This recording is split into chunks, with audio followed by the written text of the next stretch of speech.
Barcelona, 1982. En cualquier taller de motos de España encontrarías el mismo logo. Una M roja, Montesa. La fábrica catalana que controlaba el 40% del mercado nacional exportaba a 50 países y empleaba a 1.200 trabajadores en Esplugues de Llobregat. Sus motos ganaban campeonatos mundiales. La marca era sinónimo de innovación y orgullo catalán. Entonces algo salió catastrófica y silenciosamente mal. Para 1987, las naves estaban vacías. La cuota cayó del 40% al 8%. Deudas de 1.000 millones de pesetas. Honda compró Montesa por 625 millones. No como alianza, como rescate desesperado. Esta es la historia de cómo Pedro Permanyer y Paco Bultó construyeron el imperio motociclista español y cómo la entrada en la CEE lo destruyó. De innovación sin visión comercial. De confundir historia con futuro. Bienvenido a Montesa, donde el sueño del motociclismo español nació en un garaje, dominó Europa y fue destruido por no entender que el mundo había cambiado para siempre.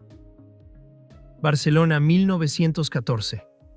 Pedro Permanyer Puigjaner nace en el barrio de l'Eixample, en una familia de comerciantes textiles que había sobrevivido a la crisis de finales del siglo XIX, vendiendo telas a las fábricas del Poble Nou.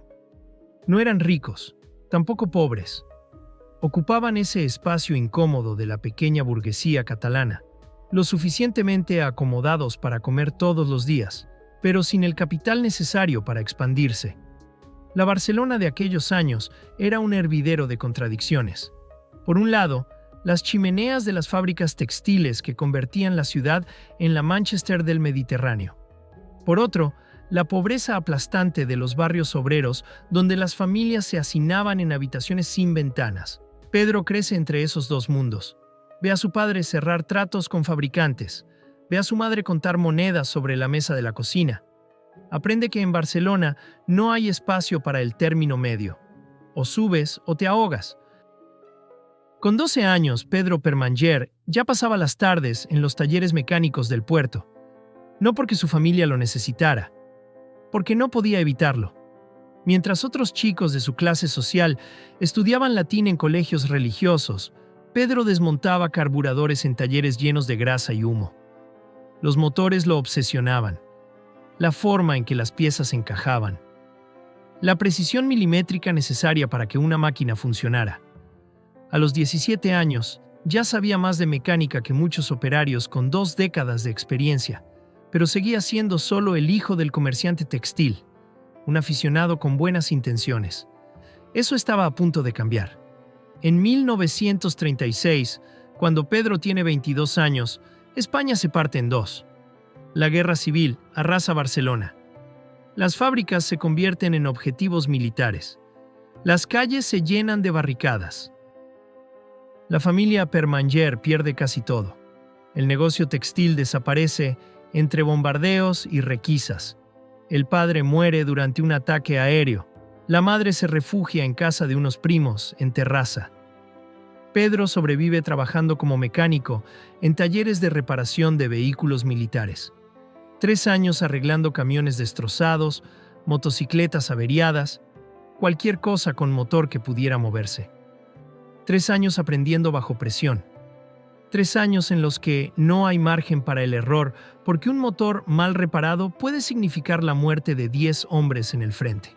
Cuando la guerra termina en 1939, Pedro Permanyer tiene 25 años. No tiene dinero, no tiene familia estable, pero tiene algo que muy poca gente en España posee en ese momento. Dominio absoluto de la mecánica de motores de combustión.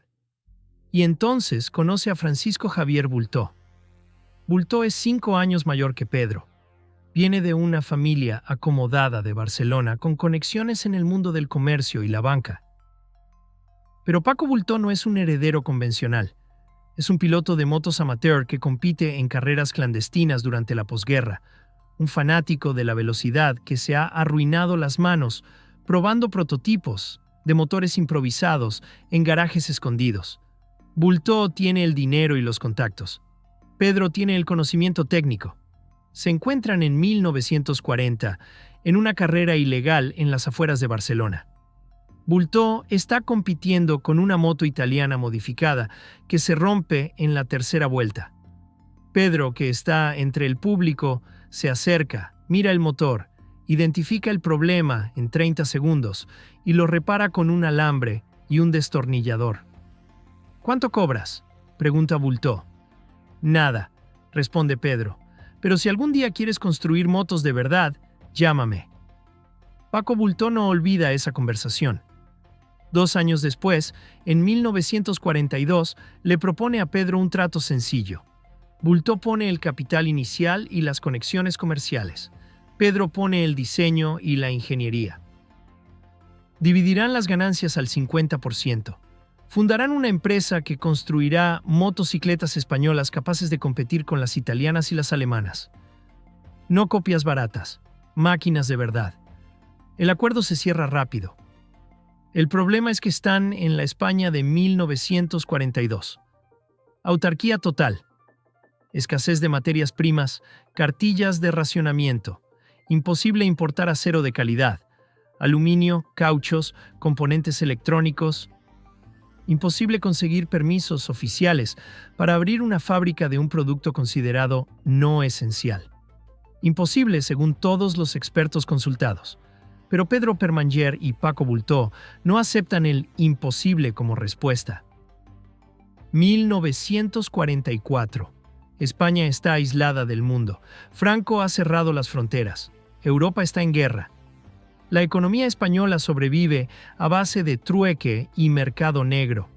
En ese contexto de escasez absoluta, en un garaje de 200 metros cuadrados, en el barrio de Les Corts, Pedro Permanyer y Francisco Javier Bultó echan a andar Montesa. El nombre viene de Montjuïc y Montserrat, las 2 montañas que dominan Barcelona. Un nombre catalán para una empresa catalana. No hay acto fundacional formal. No hay notario. No hay registro oficial durante el primer año porque los permisos están bloqueados en algún despacho de Madrid. Pero sí hay un taller, 6 operarios, 3 tornos de segunda mano comprados a una fábrica textil quebrada y una obsesión: fabricar la primera motocicleta completamente española. El primer modelo es una bicicleta motorizada. No es glamuroso, no es revolucionario, pero es lo único viable en 1944. Pedro diseña un pequeño motor de 2 tiempos de 95 centímetros cúbicos que se puede acoplar a una bicicleta estándar. El motor pesa menos de 10 kilos. Consume 1 litro cada 100 kilómetros. Alcanza los 40 kilómetros por hora. Es suficiente para moverse por una Barcelona sin gasolina, sin transporte público fiable, sin nada. La ventaja competitiva no es tecnológica, es logística. Mientras otras empresas esperan importar componentes desde Italia o Alemania, algo imposible en 1944. Montesa fabrica todo localmente. Cada pieza, cada tornillo, cada cable. Pedro monta una red de pequeños proveedores catalanes. Un taller en Hospitalet fabrica los pistones. Otro en Sabadell produce los cables. Un tercero en Terrassa se encarga de las cadenas. Es artesanal, es lento, pero funciona. La primera Montesa sale del garaje en enero de 1945. La bautizan como Montesa 45. Es fea, ruidosa. Vibra tanto que después de 20 kilómetros te duelen las manos. Pero arranca cada mañana, sube las cuestas de Barcelona sin quejarse y cuesta la mitad que una Vespa importada del mercado negro. Pedro y Paco no tienen dinero para publicidad. No importa. El boca a boca funciona mejor que cualquier anuncio. Un médico compra una Montesa para hacer visitas domiciliarias. Un cartero la usa para repartir correspondencia. Un vendedor ambulante la carga con cajas de telas y recorre pueblos de Cataluña. Cada usuario es un anuncio viviente. Para finales de 1945, Montesa ha vendido 120 unidades. No es una cifra espectacular, pero es suficiente para sobrevivir. Y lo más importante, es suficiente para demostrar que el modelo funciona. En 1946 amplían el taller. Contratan a 25 trabajadores más. lanzan la Montesa B46, una versión mejorada con un motor de 125 centímetros cúbicos y un chasis reforzado. Las ventas suben, la fama crece. Pero hay un problema estructural que Pedro Permanyer identifica desde el principio. España está cerrada al mundo, y eso significa que no hay competencia real, pero tampoco hay acceso a tecnología extranjera de vanguardia. Montesa está aprendiendo a fabricar motos, sí, pero lo está haciendo en un laboratorio aislado, sin referencias internacionales, sin posibilidad de comparar sus diseños con lo que hacen Ducati, BMW u OBSA. Pedro sabe que esa ventaja temporal, la ausencia de competencia, se convertirá en una desventaja letal cuando España se abra al exterior. Por eso toma una decisión que definirá el futuro de Montesa. En lugar de limitarse a copiar diseños extranjeros, invertirá en investigación propia. Contrata a 2 ingenieros recién salidos de la Escuela Industrial de Barcelona. Monta un pequeño departamento de I+D en una esquina del taller. Empieza a experimentar con aleaciones de aluminio, con sistemas de refrigeración, con geometrías de chasis que nadie ha probado antes en España. Es una apuesta arriesgada. Están gastando dinero que podrían usar para aumentar la producción. Pero Pedro Permanyer no piensa como un fabricante convencional. Piensa como un ingeniero obsesionado con descifrar el código de la moto perfecta. Y en 1948, esa obsesión da su primer fruto comercial importante. 1949. Pedro Permanyer entra en una competición de trial en los Pirineos catalanes. No como espectador, como piloto, conduciendo un prototipo que ha diseñado en secreto durante 6 meses. El trial es una disciplina brutal. Superar obstáculos naturales, rocas, troncos, pendientes imposibles, sin poner el pie en el suelo. Requiere motos ligeras, con motores de respuesta instantánea y chasis que absorban impactos sin romperse. Permanyer ha diseñado la Montesa T49 específicamente para este tipo de competición. Motor de 2 tiempos, 125 centímetros cúbicos, chasis de acero al cromo molibdeno, suspensiones reforzadas, peso total de apenas 80 kilos. Es radicalmente diferente a cualquier moto española de la época. Pedro gana la competición. No por poco, por un margen humillante para el resto de participantes. Los jueces quedan tan impresionados que le piden ver la moto de cerca. Los otros pilotos, acostumbrados a conducir motos extranjeras pesadas y lentas, no pueden creer que ese artefacto catalán sea tan superior. Al día siguiente, el diario deportivo Mundo Deportivo publica una foto de Permanyer con el titular «El catalán que venció a Europa con una moto española». Es el tipo de publicidad que no se puede comprar. En una España que todavía lamía las heridas de la guerra, que vivía bajo el complejo de inferioridad de no poder competir con el extranjero, una victoria así tiene un peso simbólico brutal. Montesa deja de ser la marca local que hace bicicletas con motor y se convierte en la empresa española que puede competir con cualquiera. Las consecuencias comerciales son inmediatas. Los pedidos se triplican en 3 meses. Montesa tiene que ampliar la fábrica por segunda vez. Se mudan de Les Corts a Esplugues de Llobregat, a una nave industrial de 3.000 metros cuadrados que antes fabricaba maquinaria textil. Contratan a 150 trabajadores. Montan 3 líneas de producción. Para 1951, Montesa está fabricando 2.500 motos al año y exportando a Portugal, Francia y Argentina. Sí, Francia. El país de Peugeot y Moto Bécane está comprando motos españolas. Déjalo que cale un momento. Una empresa que nació en un garaje durante la autarquía franquista está vendiendo productos tecnológicos a uno de los mercados más exigentes de Europa. Pedro Permanyer podría haberse conformado con eso. Podría haber consolidado la posición de Montesa como la marca española fiable y limitarse a producir motos funcionales para el mercado local. Pero Permanyer no piensa así. Piensa en términos de prestigio internacional. Y sabe que el prestigio en el mundo del motociclismo no viene de las ventas. Viene de las carreras. Entonces toma una decisión que muchos consideran una locura. Destinará el 15% de los beneficios anuales de Montesa a financiar un equipo de competición profesional. No un equipo amateur. Un equipo con pilotos pagados, mecánicos de tiempo completo, motos prototipo diseñadas exclusivamente para ganar campeonatos. Es una inversión brutal. Pero Permanyer entiende algo que sus competidores españoles no entienden. Cada victoria en un campeonato europeo equivale a 10 años de publicidad convencional. En 1952, Montesa entra oficialmente en el Campeonato de España de motociclismo. Gana 7 de las 10 carreras. En 1953, compite en el Campeonato de Europa de Trial. Termina tercero. En 1954, gana el Campeonato de Europa.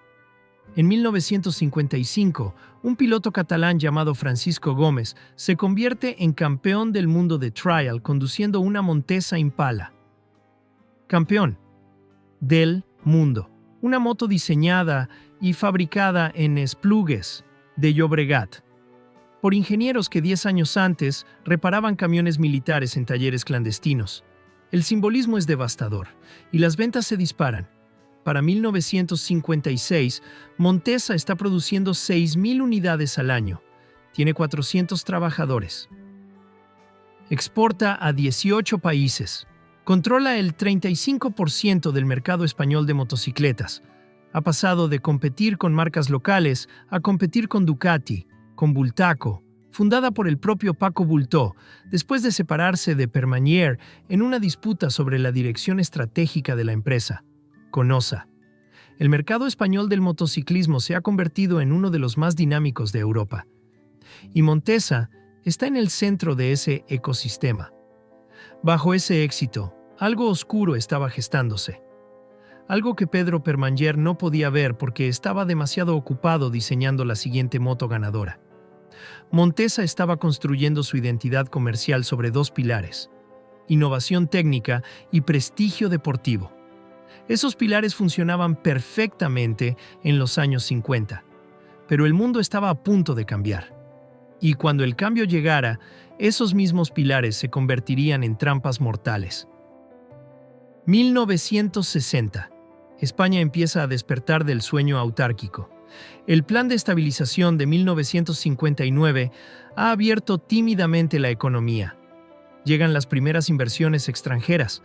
El turismo europeo empieza a descubrir las playas españolas. Las carreteras se llenan de SEAT 600. Y las motos Montesa están por todas partes. En Madrid, en Valencia, en Sevilla, en Zaragoza. La Montesa Impala se ha convertido en un icono cultural. No es solo una moto. Es un símbolo de movilidad, de libertad, de la España que está dejando atrás la miseria de la posguerra. Los jóvenes españoles ahorran durante meses para comprarse una Impala. Los padres regalan una Montesa a sus hijos cuando terminan el bachillerato. Es el equivalente español de la Vespa italiana, un objeto de culto que trasciende su función práctica. Pedro Permanyer, que ahora tiene 46 años, sigue al frente del departamento de I+D, pero la empresa ha crecido tanto que ya no puede diseñar cada modelo personalmente. Ha delegado funciones. Ha contratado a un equipo de 15 ingenieros. Ha montado un laboratorio de pruebas en Igualada donde se someten los prototipos a condiciones extremas. Barro, piedras, pendientes del 60%, temperaturas de 40 grados, frío glacial simulado. Cada moto que sale de Montesa ha pasado por cientos de horas de tortura. Es la garantía de calidad que justifica el precio. Una Montesa cuesta entre un 15% y un 20% más que una moto española equivalente, pero dura el doble. Los clientes lo saben. Los mecánicos lo saben. Los distribuidores lo saben. Montesa no compite en precio, compite en reputación. Para 1963, la fábrica de Esplugues se ha expandido hasta ocupar 8 hectáreas, 3 naves industriales, 1.200 trabajadores, producción anual, 12.000 motos, exportación a 32 países. Montesa ya no es una empresa mediana, es un gigante. Controla el 40% del mercado español. Sus motos se venden en Francia, en Alemania, en Bélgica, en los Países Bajos, en Argentina, en Chile, en México. La red de distribuidores internacionales incluye 200 puntos de venta. Cada mes salen de Barcelona 3 barcos cargados con motos Montesa rumbo a puertos europeos y latinoamericanos. Es el apogeo, el momento en que todo parece posible. Pero la competencia no duerme. En Italia, Ducati está revolucionando el diseño de motores de 4 tiempos. En Japón, una empresa desconocida llamada Honda está fabricando motos pequeñas y baratas que inundan el mercado estadounidense. En España, Bultaco, la marca fundada por el antiguo socio de Permanyer, está compitiendo directamente con Montesa en el segmento de trial y motocross. Y en 1964 ocurre algo que Pedro Permanyer interpreta como una amenaza menor, pero que en realidad es el principio del fin. El gobierno español autoriza la importación limitada de motos extranjeras. Es una medida tímida, apenas afecta al mercado. Pero es una señal. Las murallas proteccionistas que habían permitido a Montesa crecer sin competencia externa están empezando a resquebrajarse. Permanyer reacciona haciendo lo que mejor sabe, invirtiendo en innovación. Lanza la Montesa Cota, un modelo revolucionario diseñado específicamente para trial. Motor de 250 centímetros cúbicos, relación peso-potencia superior a cualquier moto europea de su categoría, suspensiones de precisión milimétrica. La Cota es un éxito técnico rotundo. Gana campeonatos. Los pilotos profesionales la adoran. Las revistas especializadas la declaran la mejor moto de trial del mundo. Montesa sigue siendo la referencia. Sigue siendo el estándar. Pero hay un problema que nadie en Montesa parece ver. La Cota es cara. Muy cara. Cuesta casi el doble que una moto japonesa de características similares. ¿Por qué? Porque Montesa sigue fabricando a mano muchos componentes. Porque sus procesos productivos siguen siendo artesanales en un mundo que está adoptando la automatización. Porque la empresa ha crecido alrededor de la figura de Pedro Permanyer, un ingeniero obsesionado con la perfección técnica, pero no alrededor de principios de eficiencia industrial. Mientras Honda está invirtiendo en robótica, en líneas de montaje automatizadas, en sistemas de producción en masa que reducen costos un 40%, Montesa sigue confiando en el oficio de operarios veteranos que llevan 30 años ensamblando motores a mano. En 1967, Montesa produce 15.000 motos al año. Honda produce 400.000. Montesa tiene 1.200 empleados. Honda tiene 12.000.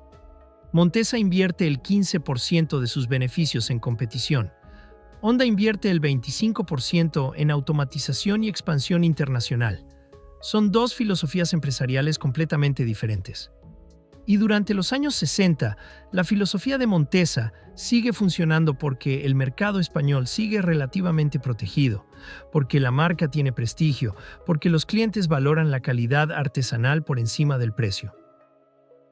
Pero esa ecuación está a punto de romperse, y cuando se rompa, será brutal. 1973. El mundo cambia en 3 meses. La crisis del petróleo golpea a Europa con una violencia inesperada. El precio del crudo se cuadruplica. Los gobiernos racionan la gasolina. Las autopistas alemanas se llenan de coches abandonados sin combustible. Las fábricas reducen turnos. El consumo se desploma.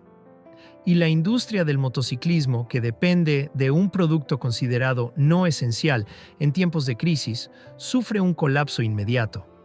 Las ventas de motos en Europa caen un 35% en un año. Montesa, que había proyectado fabricar 18.000 unidades en 1973, termina produciendo 11.000. Las naves industriales de Splugues funcionan a medio turno. Por primera vez en la historia de la empresa, hay despidos, no masivos, apenas 80 trabajadores. Pero es suficiente para generar tensión. Los sindicatos, recién legalizados en los últimos estertores del franquismo, organizan protestas. La dirección de Montesa negocia, se llega a un acuerdo. Crisis superada. O eso parece.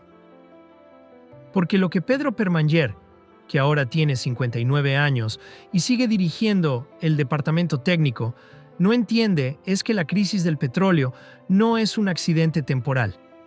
Es el síntoma de un cambio estructural en el mercado global. Los consumidores europeos ya no buscan motos de prestigio. Buscan motos baratas, eficientes, fiables. Buscan movilidad económica. Y en ese terreno, las motos japonesas son imbatibles. Honda, Yamaha, Kawasaki, Suzuki. Las 4 grandes. Fabrican motos que cuestan la mitad que una Montesa. Consumen un 30% menos de combustible y tienen redes de distribución y servicio técnico en cada ciudad europea. ¿Por qué comprar una Montesa Kota por 300,000 pesetas cuando puedes comprar una Honda CB por 180,000? La respuesta durante los años 60 había sido clara. Porque la Montesa es superior técnicamente. Porque gana campeonatos. Porque tiene prestigio. Pero en 1974, con la gasolina racionada y la economía en recesión, el prestigio deportivo ya no es un argumento de venta convincente. La gente quiere llegar del punto A al punto B gastando lo mínimo posible. No le importa si la moto ganó el campeonato de trial. Le importa si puede permitirse llenar el depósito. Montesa reacciona tarde. En 1975 lanza una gama de motos económicas diseñadas para competir en precio con las japonesas. Son modelos simplificados, con motores menos potentes, acabados más básicos. Pero hay un problema. Montesa no sabe fabricar barato. Su estructura de costos está diseñada para producir motos premium.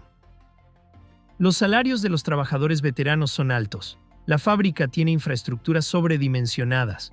Los procesos siguen siendo semi-artesanales. Cuando Montesa intenta reducir precios, lo único que consigue es reducir márgenes. Las motos económicas se venden al mismo precio que las japonesas, pero generan un 40% menos de beneficio por unidad. Es insostenible. Y entonces llega 1975. Franco muere. España entra en la transición. La incertidumbre política paraliza las inversiones. Los empresarios no saben qué esperar. ¿Democracia? ¿Inestabilidad? ¿Revolución? Montesa, como casi todas las empresas españolas, adopta una postura conservadora. Reducir riesgos, no expandirse, esperar a ver qué pasa. Es una decisión comprensible, pero es la decisión equivocada. Porque mientras Montesa espera, Honda abre su primera fábrica en Europa. Yamaha firma acuerdos de distribución con las principales cadenas de concesionarios españoles.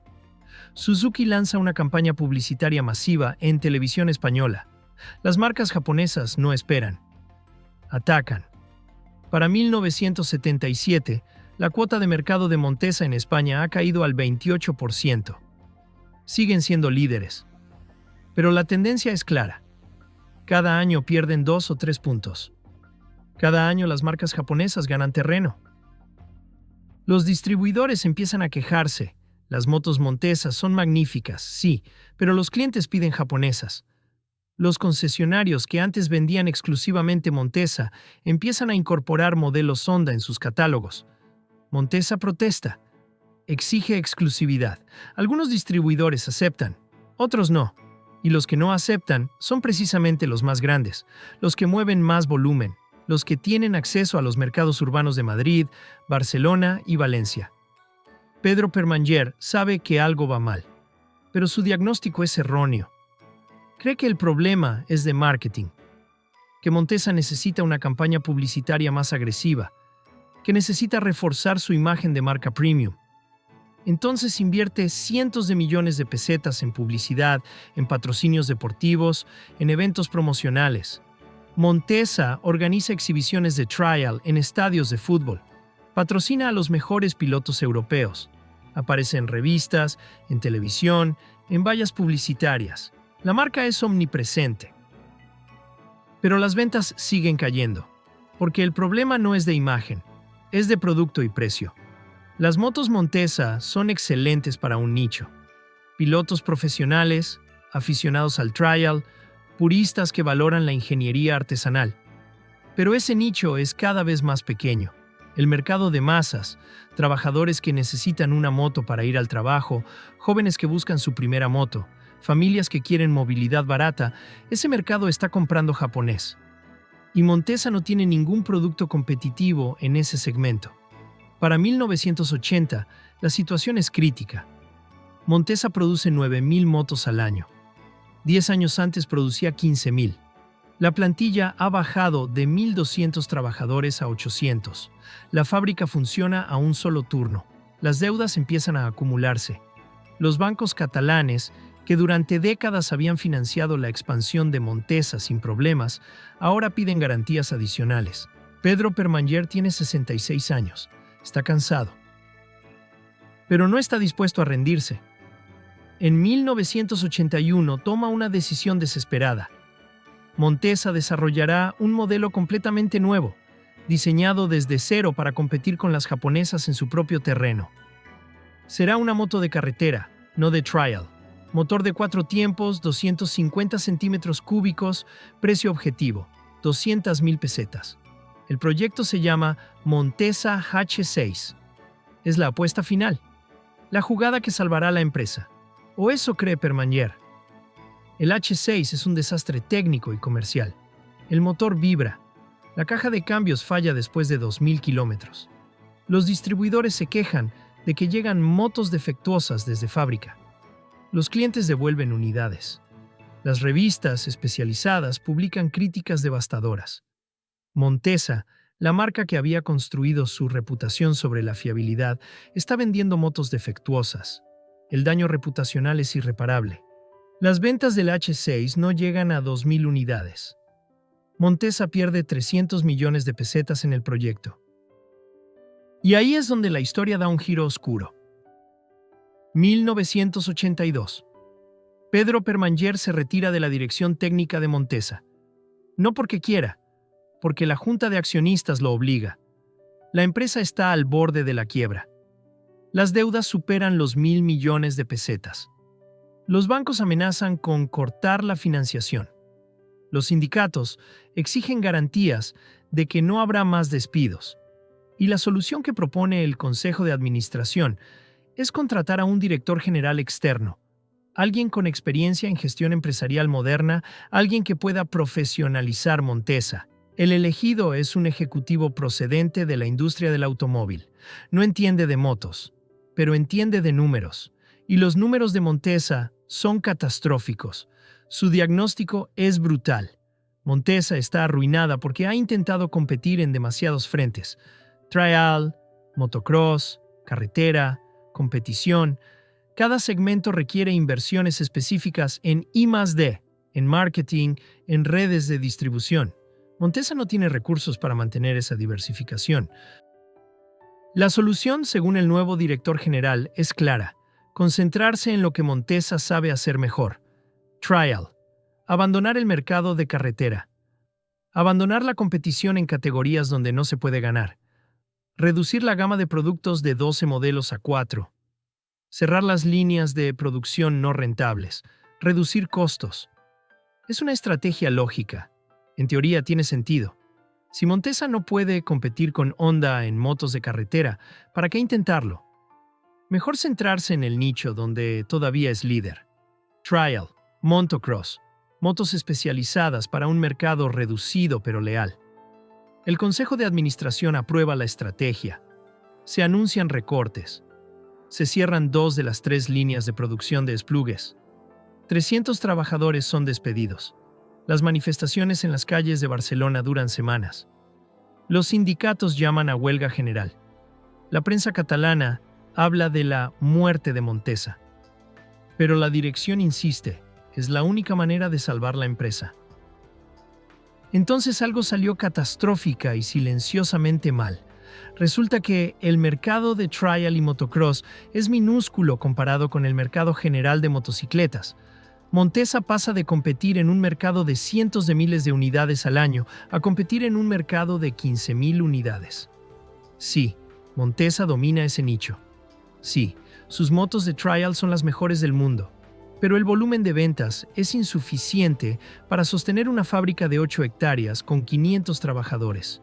Los costos fijos, mantenimiento de las naves, salarios del personal administrativo, amortización de maquinaria, siguen siendo los mismos. Pero los ingresos han caído un 60%. La ecuación no cierra. Para 1983, Montesa está en concurso de acreedores. Los bancos se niegan a refinanciar la deuda. El gobierno catalán ofrece ayudas, pero condicionadas a un plan de viabilidad que nadie en Montesa sabe cómo redactar. La dirección busca desesperadamente un comprador. Contactan con Ducati, no hay interés. Contactan con BMW, no hay interés. Contactan con empresas de capital riesgo, no hay interés. Nadie quiere comprar una fábrica obsoleta con 500 trabajadores sindicalizados y una deuda de más de 1.000 millones de pesetas. Entonces aparece Honda. Honda no está interesada en comprar Montesa por su capacidad productiva. No está interesada en la fábrica. No está interesada en los trabajadores. Honda está interesada en algo mucho más valioso: la marca, el nombre, el prestigio. Montesa es un icono en España. Tiene reconocimiento internacional en el mundo del trial. Y Honda, que está expandiéndose agresivamente en Europa, quiere ese prestigio. Quiere poder decir: Honda, propietaria de Montesa, la legendaria marca catalana. Es una operación de marketing. Las negociaciones son rápidas. Honda ofrece 625 millones de pesetas. Es menos de lo que Montesa debe a los bancos, pero es suficiente para evitar la liquidación total. El acuerdo incluye condiciones muy específicas. Honda se queda con la marca, con las patentes, con los diseños. La fábrica de Esplugues permanecerá abierta durante al menos 5 años, produciendo motos Montesa bajo licencia Honda. Los trabajadores conservarán sus empleos. Todo suena razonable. Todo suena a rescate. A salvación. En julio de 1986 se firma el acuerdo. Montesa pasa a ser propiedad de Honda. La prensa lo celebra como un éxito. Honda salva a Montesa de la quiebra. Los trabajadores respiran aliviados. Los accionistas recuperan algo de su inversión. Pedro Permanger, que observa todo desde la distancia, no hace declaraciones públicas. Pero en privado, según testigos cercanos, dice algo que nadie entiende en ese momento. Acabamos de vender nuestra alma. 1987. Bajo la gestión de Honda, Montesa debería estar floreciendo. Eso es lo que todos esperaban.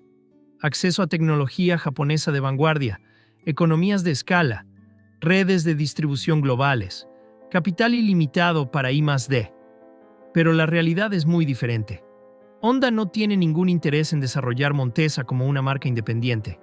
Honda quiere utilizar la fábrica de Esplugues como un centro de ensamblaje para motos Honda, diseñadas en Japón.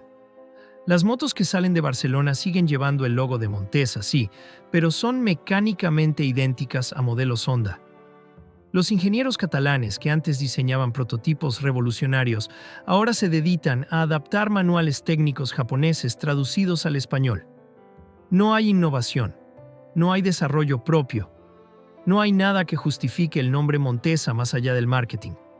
Los trabajadores lo ven, los ingenieros lo denuncian en reuniones internas, los sindicatos protestan. Pero Honda es inflexible.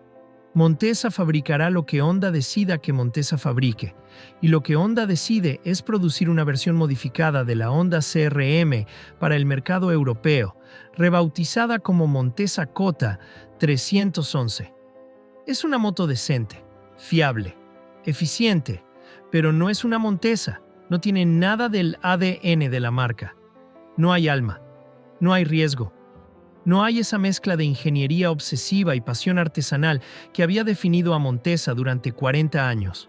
Las ventas son mediocres. La Kota 311 compite directamente con motos Honda más baratas y mejor distribuidas. Los concesionarios no entienden por qué deberían vender una Montesa Honda cuando pueden vender una Honda pura que se vende más fácilmente. El público tampoco lo entiende. Los puristas del trial que habían sido fieles a Montesa durante décadas se sienten traicionados. Empiezan a comprar Bultaco, OSA o directamente marcas extranjeras. La cuota de mercado de Montesa cae al 5%, luego al 3%, luego al 1%. En 1990, Honda anuncia el cierre de una de las naves industriales de Esplugues. Es una medida temporal, dicen, para optimizar la producción. 200 trabajadores son despedidos. Las protestas son masivas. El gobierno catalán interviene. Honda promete que no habrá más recortes. Es mentira. En 1992, Honda cierra otra nave. Otros 150 trabajadores a la calle. Para 1995, la plantilla de Esplugues ha bajado de 500 a 120. La fábrica que en los años 60 producía 15.000 motos al año, ahora produce 2.000. Y no son motos diseñadas en Barcelona. Son motos japonesas ensambladas en Cataluña. ¿Qué pasó con la promesa de mantener Montesa como una marca independiente?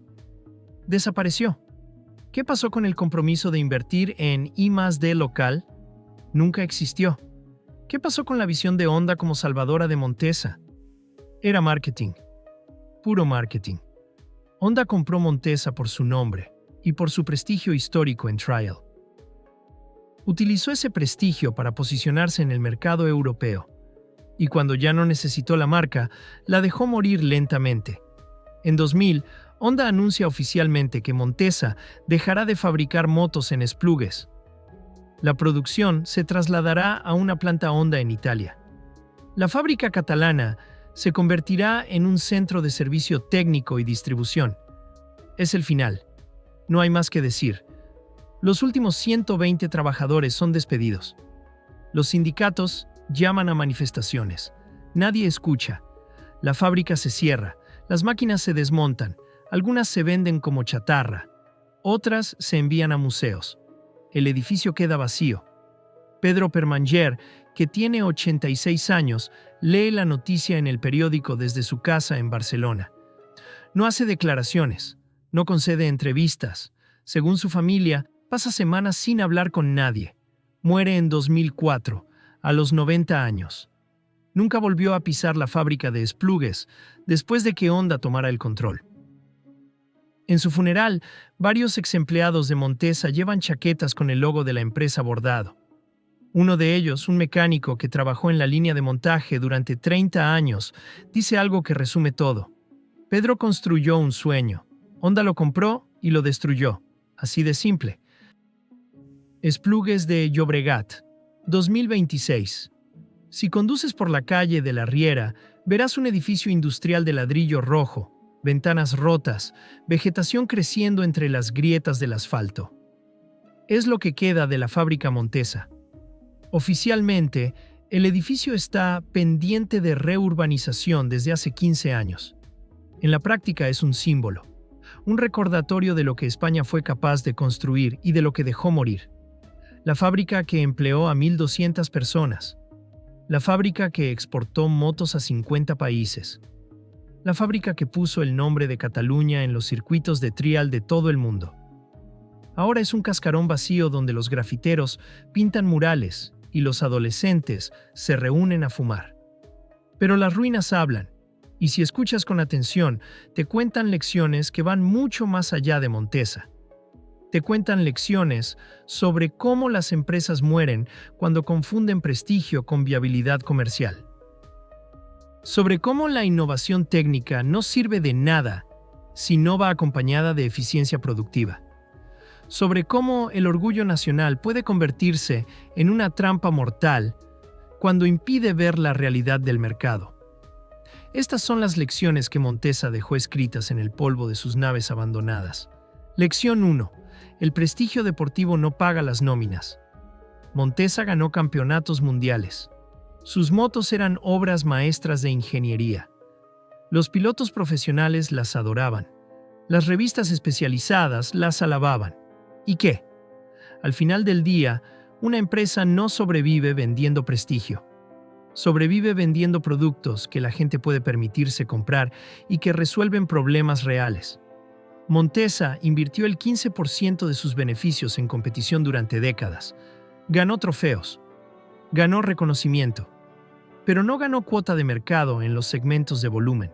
Mientras Montesa perseguía la gloria deportiva, Honda construía fábricas automatizadas que podían producir motos un 40% más baratas. ¿Quién ganó al final? No el que tenía más trofeos, el que tenía mejores márgenes. La industria española está llena de ejemplos similares. Empresas que confundieron la excelencia técnica con la viabilidad comercial, que creyeron que fabricar el mejor producto era suficiente para sobrevivir. No lo es. Nunca lo fue. El mejor producto solo gana si el mercado puede permitírselo y si la empresa puede fabricarlo de forma rentable. Montesa fabricaba las mejores motos de trial del mundo, pero el mercado de trial era demasiado pequeño para sostener una fábrica de 8 hectáreas. Esa es la brutal verdad. Lección 2. La protección estatal no dura para siempre.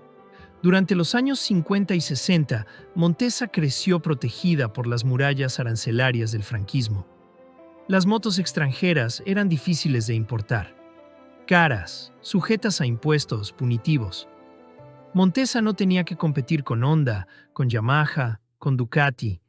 Competía solo con otras marcas españolas. Y en ese ecosistema cerrado prosperó.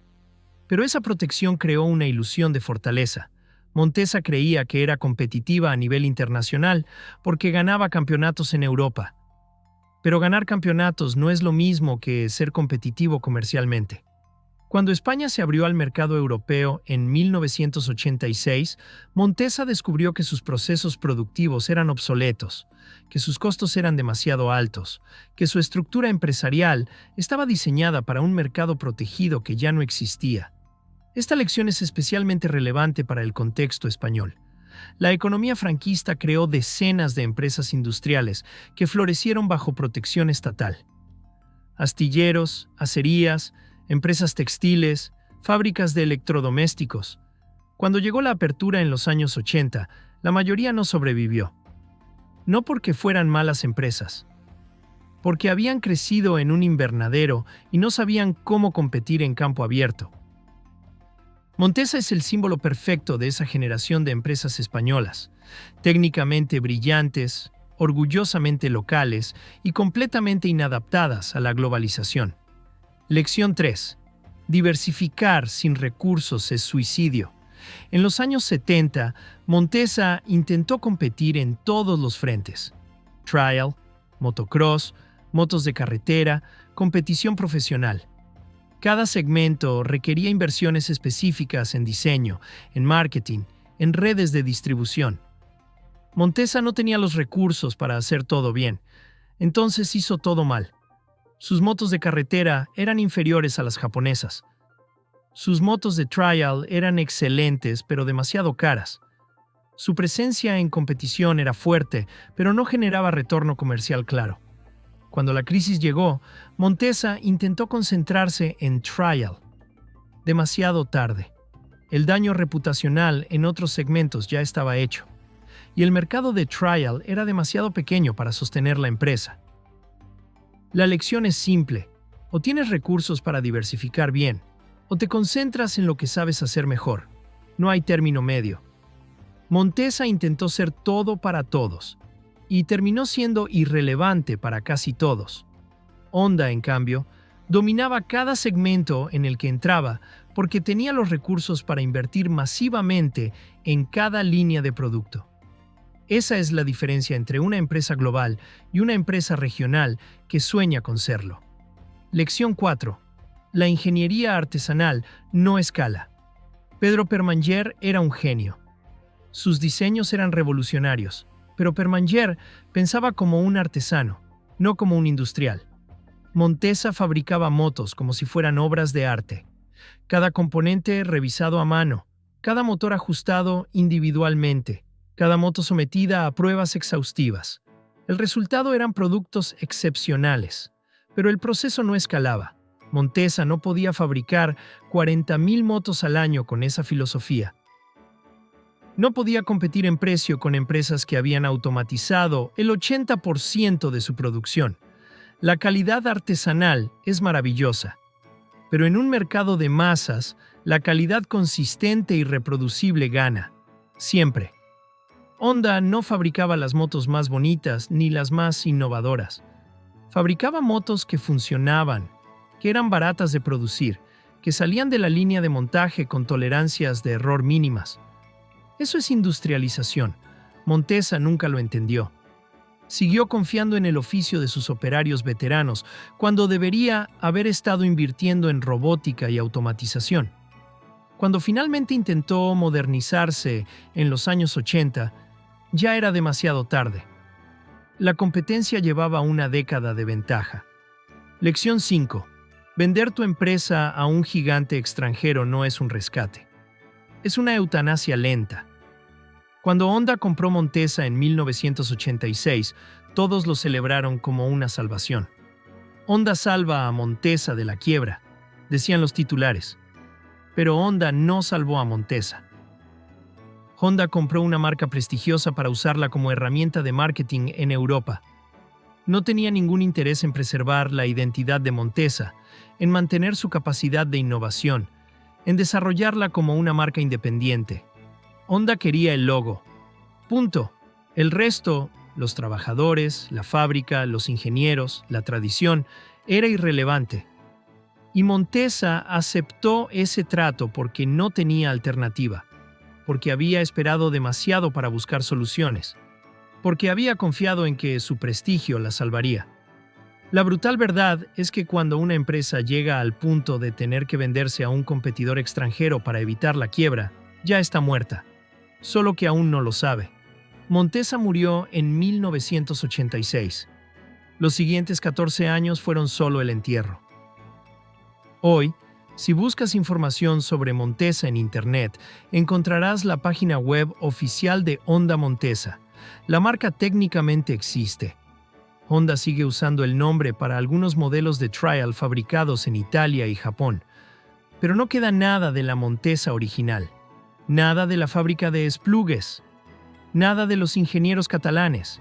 Nada de la filosofía de innovación artesanal que Pedro Permanyer construyó durante 40 años. Lo que queda es un logo, un fantasma, un nombre sin alma. En 2010, el Ayuntamiento de Esplugues de Llobregat aprobó un plan para convertir el terreno de la antigua fábrica Montesa en un complejo residencial. Los vecinos protestaron. Querían preservar el edificio como patrimonio industrial. Querían un museo. Querían algo que recordara lo que Montesa había significado para Cataluña. Las protestas no sirvieron de nada. En 2015 empezaron las demoliciones.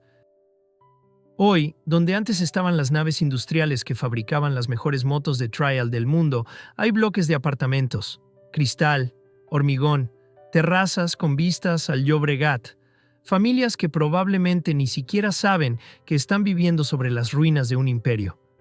Solo queda un pequeño monolito en una esquina del complejo residencial. Una placa conmemorativa con una foto en blanco y negro de la fábrica en los años 60.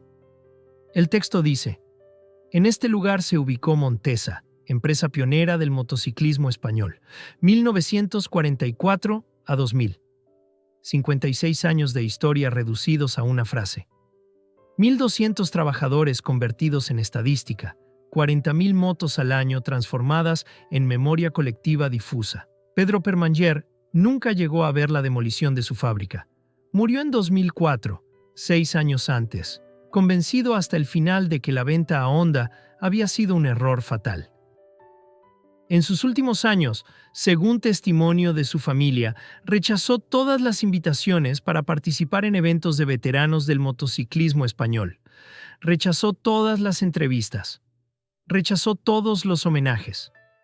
No quiero celebrar lo que ya no existe, dijo en una de las pocas conversaciones grabadas que se conservan.